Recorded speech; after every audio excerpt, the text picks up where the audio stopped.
Alors, on accueille maintenant, alors, pour SPEBI, Éric Balèche, qui est directeur commercial, et Stéphane Détruiseau, qui est responsable de l'amiante chez SPEBI, nouveau responsable amiante d'ailleurs. Bonjour à tous les deux. Bonjour. Voilà, donc et aujourd'hui, vous allez nous parler, donc on va prendre la suite de ce bâtiment sur lequel on fait cette rénovation énergétique, et on va parler rénovation énergétique des façades, et puis on va insister quand même, ça va être votre propos, sur la requalification architecturale, et puis on va parler amiante, parce qu'effectivement, quand on fait des travaux d'ampleur sur les façades, il faut traiter également l'amiante. Ça va être une présentation, je crois, en deux parties, hein, Éric et Stéphane. Tout à fait. Donc, il va y avoir une présentation des travaux sous amiante et une partie architecturale qui, en fait, sont deux choses complémentaires qui gravitent autour de la rénovation énergétique.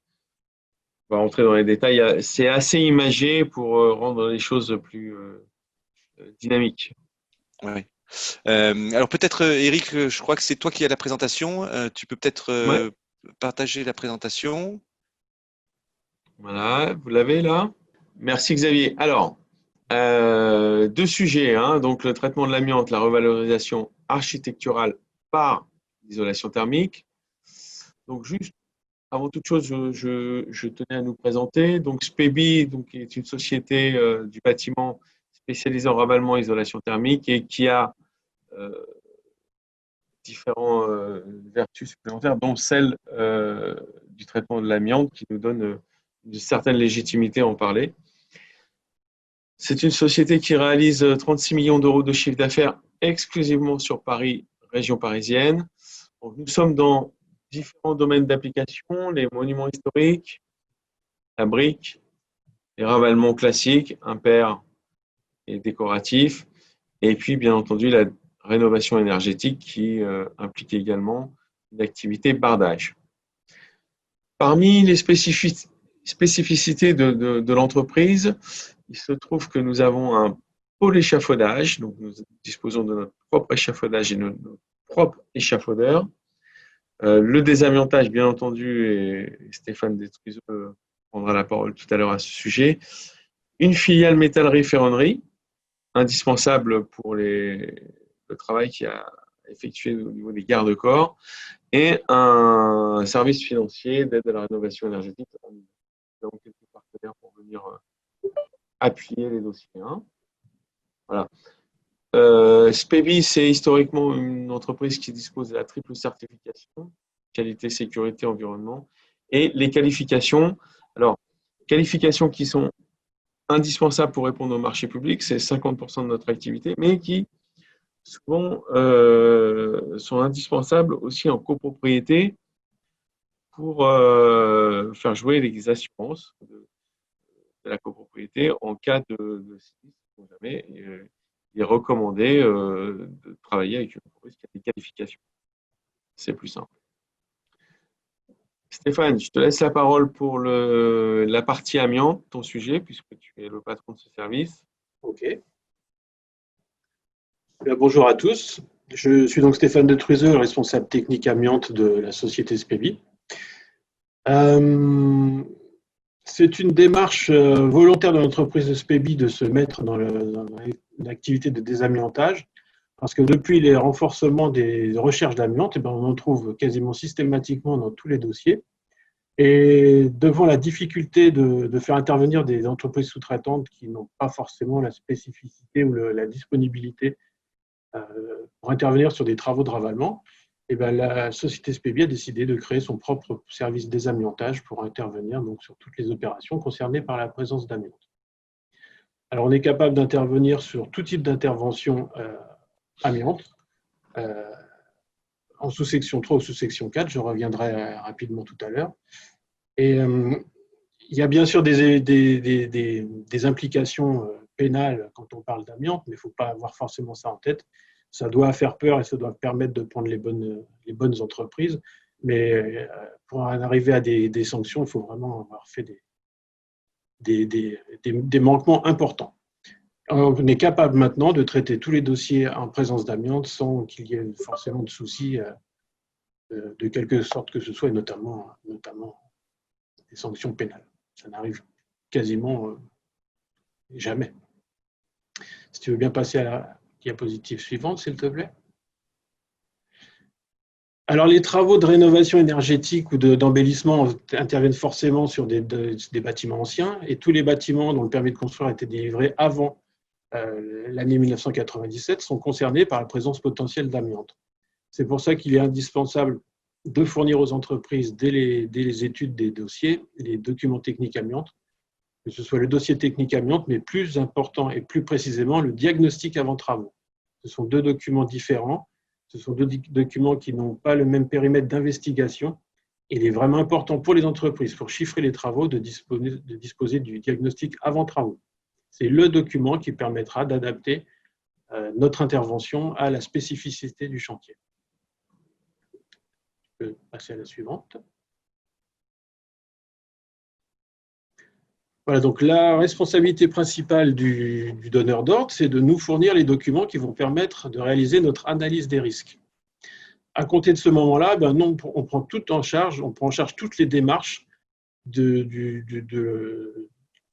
l'étude du dossier jusqu'à la réalisation et la restitution des clés du chantier au donneur d'ordre. C'est-à-dire que dès l'instant qu'on est missionné sur un chantier avec une mission amiante, on s'occupe de tout. De la gestion des déchets, la réalisation des analyses et la mise à jour des documents administratifs qui sont fournis à la fin du chantier. Slide suivant. Ah, c'est le charme du direct. Donc, on intervient sur les interventions dites de sous-section 4, c'est-à-dire ce sont des interventions où il y a de l'amiante, mais la finalité n'est pas de retirer l'amiante.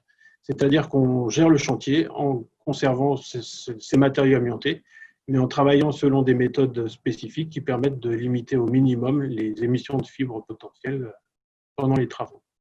Donc là, on a un exemple de travail sur des sols amiantés, un autre exemple de percement sur des enduits amiantés, pour poser des blocs sécurité ou des éclairages ou des choses comme ça. Tout ça, ce sont des interventions que l'on sait gérer en ne produisant absolument aucune poussière. Donc, c'est un gage de sécurité pour les résidents et pour les donneurs d'ordre. Un autre exemple de percement avec une autre méthode, c'est l'aspiration à la source. Ce sont des choses qu'on utilise assez fréquemment. Ce sont des interventions amiantes qui ne demandent pas la mise en œuvre d'usines à gaz, comme on s'imagine souvent que c'est le cas. Il est parfois tout simplement, il suffit tout simplement parfois d'un simple aspirateur ou d'un petit pulvérisateur et des équipements pour notre personnel adaptés pour mener à bien la mission en présence d'amiante dans le respect complet de la réglementation. L'avantage chez SPEBI de disposer d'un service amiante, c'est qu'on peut intervenir en présence d'amiante du début du chantier. Donc, on a vu la slide précédente, c'était des percements pour ancrer un échafaudage, parce que bien souvent, la problématique amiante, elle intervient dès l'échafaudage. Et là, on est sur des travaux de réalisation d'ITE, avec des techniques qui permettent de fixer les plaques d'isolant sans libérer de poussière.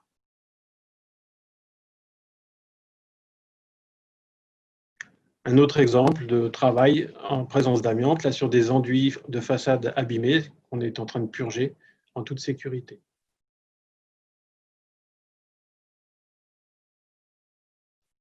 Voilà un exemple de situation simple à mettre en œuvre, c'est-à-dire une décontamination de notre personnel qui est complètement réglementaire et qui est adaptée à des réalisations de travaux avec des très faibles empoussièrements, qui est la majeure partie des interventions. Alors là, c'est un exemple d'intervention de sous-section 3. Alors là, sous-section 3, c'est une intervention en présence d'amiante dont la finalité est de retirer le matériau amianté. Là, c'est des colonnes de ventilation en façade qu'il était nécessaire de retirer pour les travaux de ravalement. Donc, je vous expliquais, on conditionne les déchets réglementairement, on les fait évacuer dans les ISDD, c'est-à-dire les installations de stockage de déchets dangereux adaptées, avec une procédure complètement réglementaire. Un autre exemple, des postes de bardage en glasal, des plaques avec du fibrociment, avec présence d'amiante. Ce sont des opérations que nous sommes également en mesure de réaliser. Ça permet de remplacer des anciens bardages par des bardages mieux isolés. Là, c'est l'étape suivante où, après avoir retiré le bardage, on retire les isolants. Toujours considérés comme amiantés, ils partiront en déchets amiantes, comme les déchets principalement amiantés.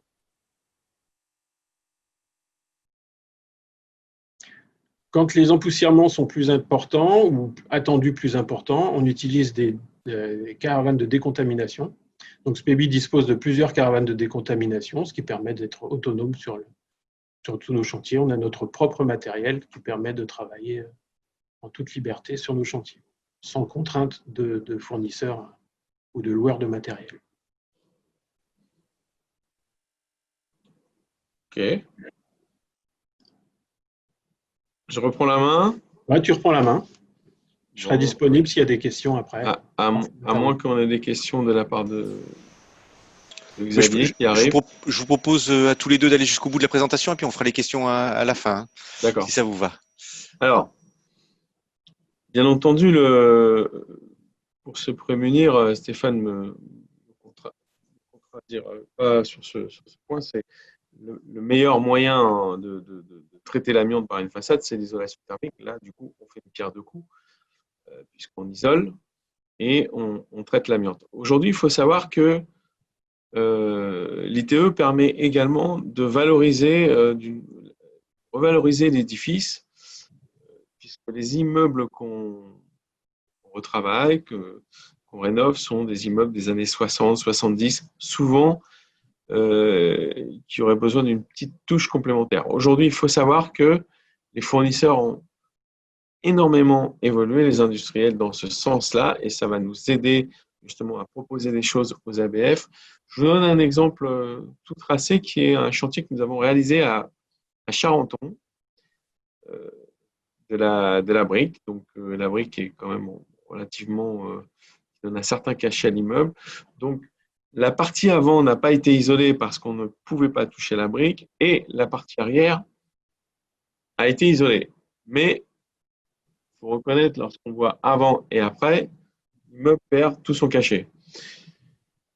Fort heureusement, bon, voilà, ça s'est passé, mais ça ne se voyait pas. Fort heureusement, aujourd'hui, les industriels, comme je vous disais, ont sacrément évolué. Un des premiers points d'évolution ont été l'apport de modèles nature. Donc, les modèles nature qui permettent de créer des bandeaux, voilà, et également des acrotères. Donc, on crée des figures avec modèle nature qui est comme ça. Voilà, c'est du polystyrène avec une partie relativement dure et qui amène un certain cachet. Ça, c'est une des premières choses qui a été effectuée. Et une deuxième innovation, début des innovations dans la rénovation énergétique, c'est dans le cas où on avait de la brique, pour justement contrecarrer les impositions de l'ABF, qui souvent sont judicieuses d'ailleurs. Il y a aujourd'hui deux industriels, je ne sais pas si je peux les nommer, pourquoi pas d'ailleurs, Sto et Zolpan, qui ont des avis techniques pour faire de la plaquette de parement sur 4 étages. Donc on voit à gauche la photo avant et la plaquette de parement posée avec de la colle carrelage sur l'isolant. Le résultat, il est assez impressionnant. On voit bien avant, après, c'est-à-dire que là, on a une brique neuve, c'est l'effet, c'est de la brique, avec création de modèle nature, donc on voit avant, après, et les garde-corps qui ont été traités au plomb, mais dans ce cas-là, à préciser que les garde-corps, on les a gardés, et on les a simplement prolongés. Et là, nous allons dans la partie cour qui, auparavant, comme on a vu sur le chantier de Charenton, était recouvert. Et là, on a quelque chose de complètement différent. Excusez-moi. Voilà, sur la partie arrière, avec un rythme RPE, plaquette de parement, RPE. Donc, ça donne un rythme à la façade. Donc, du coup, il a pris un sacré cachet. Comme je vous le disais tout à l'heure, cette possibilité de créer de la plaquette de parement, c'est sur un immeuble en R+4. R+5 avec ce qu'on appelle un ATEX, un avis technique expérimental. Bon, il se trouve qu'un industriel a créé une technologie avec un pochoir qu'il a fait valider en France et qui est pour faire ce qu'on appelle des trompe-l'œil. Alors, le système est, ma foi, assez simple puisque nous utilisons des pochoirs adhésifs, comme vous le voyez ici, posés sur la sous-couche. Et c'est une fois qu'il est collé sur la sous-couche que l'on vient poser la couche de finition. Voilà. Vous voyez la face. Et normalement, c'est 24 heures après, en tout cas le lendemain, à température normale, on retire ce pochoir qui n'est pas réutilisable et ça nous donne un effet structuré. Et là, pour le coup, on peut monter très haut en étage puisque il n'y a pas de risque que la brique tombe. En fait, le souci était justement là. La première résidence créée en France, on a eu l'honneur de la faire en briquettes pochoirs. C'était un chantier qui est à Choisy-le-Roi, qui se termine maintenant là. Et là, on voit les compagnons sur leur nacelle avec le pochoir ici. Je ne sais pas si vous voyez. Vous voyez bien, Xavier, là? On voit très bien, oui, c'est Hein, super. ouais. Oui. Donc, on voit le pochoir. Et donc, là, en gris, c'est la sous-couche. Les compagnons posent le pochoir, donc c'est du 1 mètre sur 1 mètre. Ils enduisent et hop, une fois qu'ils l'ont retiré, ça nous donne ceci. Et c'est tout à fait remarquable en fait. Et là, on peut monter très très haut. Là, on voit plus proche, de façon plus proche ce que ça donne.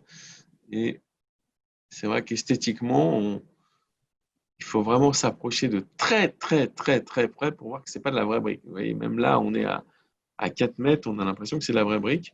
Ce n'est pas de la vraie brique. Et à préciser quand même que les ABF ont validé ce système, hein, Choisy-le-Roi. Voilà. Donc là, on a un immeuble de 7 étages.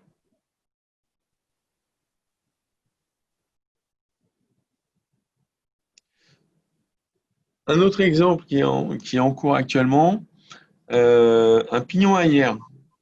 Alors, je ne pensais pas faire un tabac avec cette, que ça pouvait faire des émules à ce point-là, mais nous l'avons posté sur LinkedIn et c'est un pochoir qui a été demandé par les résidents. Bon, voilà, une finition que la copropriété a rêvé de cette façon. Ils ne voulaient pas que ce soit tout simplement blanc. Et voilà, les mesures de distanciation normales. Et ça nous donne, voilà, donc c'est le même principe, sauf que là, pour le coup, c'est un grand pochoir. Et vous allez voir l'effet, voilà. C'est tout à fait étonnant. Et ça, on va en voir de plus en plus. Bon, je trouve que SPB fait partie des premiers fabricants, première entreprise à utiliser cette technologie. Donc, on en est ravis. Nous avons eu un trophée pour ça, d'ailleurs. Mais celui-là est tout à fait inédit. C'est un pignon complet. Alors, toute autre chose sur de la pâte de verre. La pâte de verre revient un petit peu à la mode. Et jusqu'à présent, nous avions quelques difficultés à faire valider l'isolation thermique lorsque l'immeuble devait rester en pâte de verre. Il faut savoir qu'on a un système qui arrive d'Allemagne. Voilà, comme ça, je ne suis pas de jaloux. Et qui vient d'être validé. C'est un système donc d'isolation classique, mais tout comme on a vu la plaquette de Parmont auparavant, là c'est tout nouveau. Nous avons de la pâte de verre. Donc c'est complètement inédit. Et donc finition pâte de verre. Alors le verre, on aime, on n'aime pas. Il n'empêche qu'on va voir notre premier chantier à Grigny, là, qui devrait démarrer en fin d'année. Et là, c'est tout à fait intéressant parce que faut savoir que quand on reprend la pâte de verre, souvent la colle est amiantée. Et donc, le fait qu'on puisse traiter ça en isolation thermique, on apporte bien entendu l'isolation chaud-froid, mais également on retrouve l'aspect de la pâte de verre. Je ne sais pas si j'ai des avec. Alors, c'est assez marrant parce que les industriels, je ne sais pas si vous voyez bien, proposent des couleurs un peu comme les fabricants de peinture proposent des nuanciers. Mais là, vous avez des nuanciers. Alors, on voit bien, mais on t'entend plus quand tu parles. Mais Ah, voilà. voilà. Donc là, il y a des nuanciers de pâte de verre. Et on pouvait proposer des teintes nouvelles. Voilà. À savoir que c'est une chose possible maintenant. C'est un peu compliqué jusqu'à présent, mais c'est une chose possible. Voilà. Bien entendu, ça évoluera encore parce que la rénovation énergétique, c'est devenu maintenant quelque chose d'irréversible. Et nous avons des copropriétaires qui sont de plus en plus exigeants sur la qualité de leur immeuble et sur l'aspect esthétique. Voilà. Donc, je sais qu'il y a encore d'autres fabricants qui ont apporté encore d'autres choses pour des effets structurés encore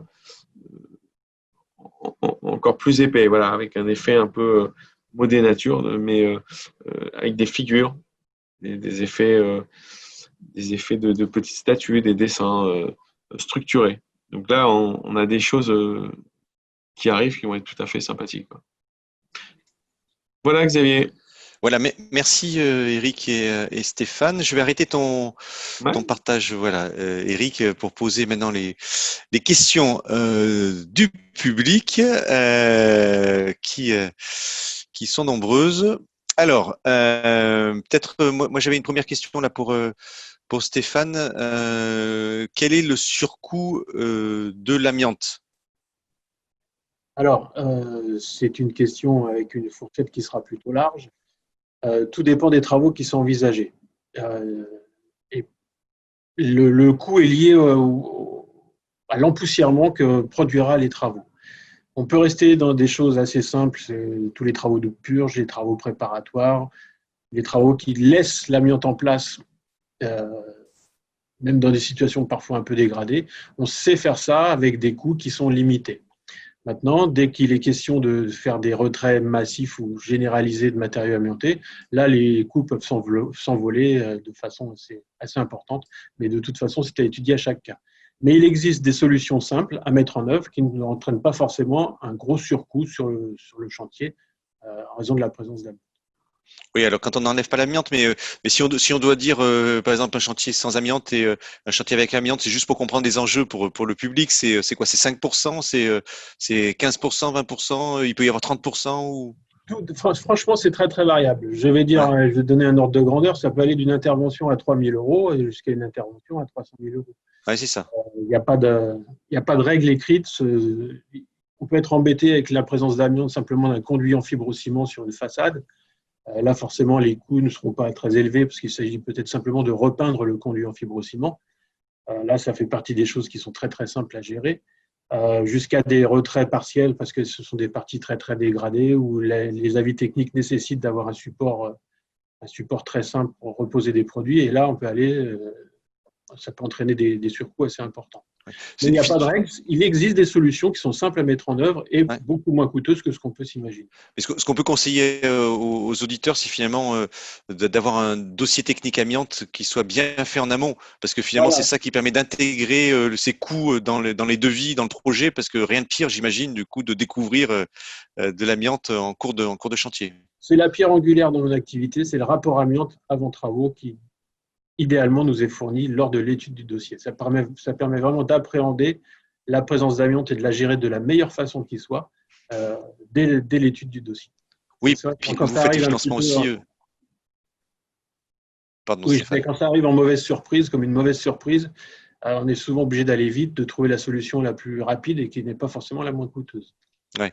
Et puis comme vous faites des financements, effectivement aussi, vous voyez bien cet enjeu de financement, c'est-à-dire pour monter son dossier de financement, il faut avoir tous les coûts associés. Donc effectivement, plus on est précis et mieux c'est. Donc finalement, Je voulais merci. préciser quand même, Xavier, pour compléter l'analyse de Stéphane, c'est que le fait de prendre une entreprise qui a la qualification amiante et d'utiliser les compétences de cette entreprise de ravalement, dans le cadre d'un ravalement, bien entendu, fait que vous avez quasiment la certitude que nous avons optimisé les coûts, parce que nous, notre intérêt, c'est que le dossier soit votable.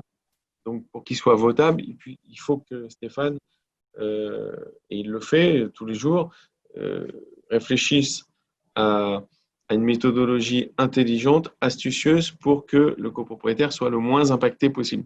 Donc nous, le but, c'est que les copropriétaires aient envie de voter ces travaux parce qu'ils vont régler et le problème de la rénovation énergétique, des ponts thermiques, et les problèmes de l'amiante. Voilà. Et bien entendu, à moindre coût. Donc on Alors, optimise. ouais. Si on regarde maintenant plus d'aspect isolation, parce que finalement ça c'est le sujet, hein, isolation thermique par l'extérieur. Aujourd'hui, la place des isolants, peut-être Eric, et puis on parlait aussi un peu on parle de plus en plus des matériaux biosourcés. Donc est-ce qu'on a des idées comment ça se profile dans l'avenir tout ça? Alors, on va pas parler de l'avenir pour des isolants parce que il y a beaucoup d'isolants qui sont au portillon de la France et qui n'ont toujours pas d'avis technique. Donc, nous, on ne va pas s'aventurer. D'ailleurs, nous n'avons pas le droit de nous aventurer sur des systèmes d'isolants qui n'ont pas d'avis technique. Je vais vous parler de ceux qui ont un avis technique. Le premier, voilà, vous avez le polystyrène. Le polystyrène, c'était le tout premier isolant.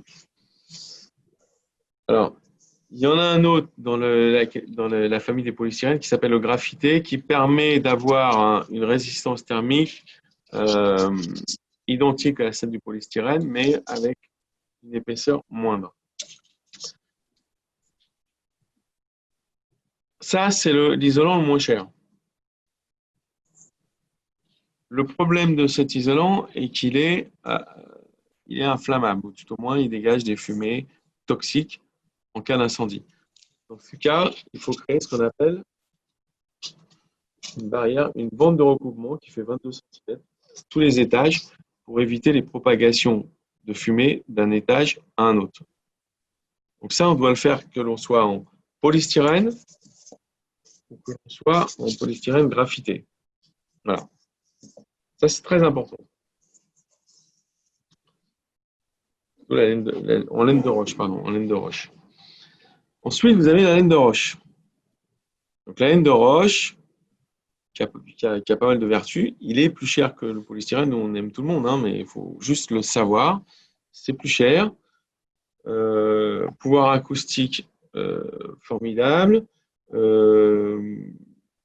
Protection du chaud, du froid, il n'y a pas de souci et vous n'avez pas besoin de bande de recoupement. Ça, c'est la laine de roche. Ensuite, vous avez la mousse résolique. Alors ça, c'est une mousse c'est ce qu'il y a de plus cher, mais souvent ce que l'on met dans les balcons pour éviter que on vienne prendre trop de place sur la surface de balcon. On voit, en région parisienne, les mètres carrés sont précieux. Et donc, on utilise très souvent des mousses résoliques sur la partie des balcons. Maintenant, sur les produits biosourcés.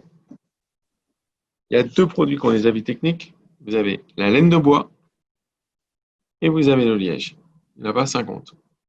Le reste, à ce jour, 29 juin 2020, ne sont pas, à ma connaissance, n'ont pas d'avis technique. Alors, ce sont des produits qui ont des avis techniques. Simplement, tout comme le polystyrène, il faut mettre une bande de recoupement entre chaque étage. C'est obligatoire. Oui, c'est pour la propagation du feu, hein, c'est ça? Pour la propagation du feu, tout à fait. Que la laine de roche a cette vertu. Ouais. D'accord. Par contre, sur les produits biosourcés, voilà. Donc chacun a ses vertus, mais je vous ai fait un résumé. Merci Eric, en tout cas, le plus juste possible. De nous les montrer parce qu'effectivement on ne le voit pas souvent et puis moi j'imaginais à tort du coup finalement qu'il y avait plus de matériaux biosourcés que cela mais ils sont c'est assez limité. Pour l'instant. Est-ce que aujourd'hui finalement quand vous avez des copropriétés, là on parlait de la requalification architecturale, elle est importante hein, sur les quartiers aussi hein, finalement parce qu'on a des immeubles des fois d'ailleurs on a eu une conférence sur laquelle un architecte nous disait oui, on avait des fois des immeubles qui étaient en périphérie qui aujourd'hui se retrouvent dans les centres presque dans les centres des villes hein, avec l'étalement urbain et du coup et donc ils se retrouvent avec des coûts de foncier importants et donc cette requalification architecturale elle est aujourd'hui systématiquement demandée. Est-ce qu'il y a une grande importance de la part des copropriétaires sur ces sujets-là? Alors, il y a la notion de coût, hein, bien entendu, c'est plus cher. Je ne veux pas vous raconter d'histoire, mais vous savez, quand vous faites une rénovation énergétique, vous partez sur 30, 40 ans. Donc, quand même, ça vaut peut-être le coup, puisque maintenant c'est possible, surtout qu'il y a des aides sur la rénovation énergétique, d'en rajouter un petit peu pour avoir une valorisation tout de suite de l'immeuble et, et de toute façon, vous avez un retour sur investissement quasi immédiat si vous avez valorisé la partie architecturale. Pardon. Oui, c'est ça. On retrouve finalement sur la revente Oui. éventuelle Ah qu'on pourrait oui, avoir sur ce qui a été fait. Mais si on donnait un coût au regard du projet, finalement, j'imagine que c'est pas énorme non plus. non, c'est pas énorme. C'est quelques pourcentages, non? C'est ça? C'est quelques pourcentages, oui, oui, c'est quelques pourcentages. Vous pouvez, c'est à peu près 15% Ouais, de plus sur l'ensemble, hein. ouais, oui. Oui, et puis ça doit dépendre aussi des techniques qui sont Ça dépend des adoptées. techniques, c'est aussi, voilà, ça dépend des techniques, ça dépend de la surface.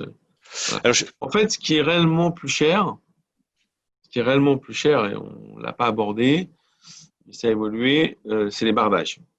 Voilà, les bardages, là, ça nécessite la création d'une ossature, mais voilà, donc là, on part sur des choses, des systèmes qui sont, on va du simple au double, hein. ouais, qui sont plus complexes. Aujourd'hui, on sort de cette crise Covid. Est-ce qu'aujourd'hui, finalement, en termes de relance, vous pensez que l'isolation va être au cœur de ce plan de relance ou est-ce que vous avez des avis là-dessus? Finalement, sur les copropriétaires, si on regarde de manière plus globale, est-ce qu'aujourd'hui, ces copropriétaires, ils sont actifs sur l'isolation thermique par extérieur? Bah, moi, je pense, alors après, c'est une réflexion tout à fait personnelle, mais je pense que le fait que les gens étaient confinés euh, a quand même poussé chacun à vouloir préserver son chez-soi. Parce qu'on ne sait jamais ce que nous réserve demain, mais en tout cas, le confinement a été compliqué pour tout le monde, nous sommes d'accord. Je n'ose imaginer euh, un confinement en pleine canicule. Ouais. Je ne parle même pas du froid. Voilà, c'est pas très loin, hein, finalement. Oui, donc Que du coup, là, vaut mieux isoler son bâtiment. Et pour discuter de façon régulière avec des présidents de conseils syndicaux, des copropriétaires qui le contactent directement, là, on a de plus en plus de demandes actuellement ouais. pour faire les rénovations énergétiques. Ah oui. Oui, donc effectivement, la rénovation énergétique, ça marchait sur les économies d'énergie, mais ça marche aussi sur Mmh. l'isolation l'été. Et d'ailleurs, c'est un sujet aussi, les économies d'énergie qu'on pourrait faire sur des climatisations, parce qu'on voit qu'il y a un risque aussi, c'est que tout le monde se mette à climatiser son logement. Écoutez, on peut vous remercier à tous les deux, Eric et Stéphane, pour cette présentation. Et puis d'ailleurs, Eric, tu as fait la transition toute trouvée, puisque finalement, l'intervention qui suit, on va parler ventilation, donc tu parlais aussi confort grâce à l'isolation thermique Oui, par l'extérieur. Bien entendu, on voit l'architectural, on voit les conforts, on voit les économies d'énergie. Et donc ça va être le sujet que va développer Actis Ventilation en suivant. Voilà, merci à tous les deux. Merci d'être venus au merci. Grand Circuit, puis Merci on à se vous. revoit très prochainement. À Voilà, très merci. bientôt. Voilà. Écoutez, on va rester là. C'est bon. Très bien. Ouais, c'est bon. Euh, C'était mieux que la dernière fois. ah bah ouais, ça, c'est là, il y a pas photo, hein. On savait pas, on savait pas. Non, mais ça c'est. Attends, je vais arrêter la. Je vais arrêter l'enregistrement. Arrêter.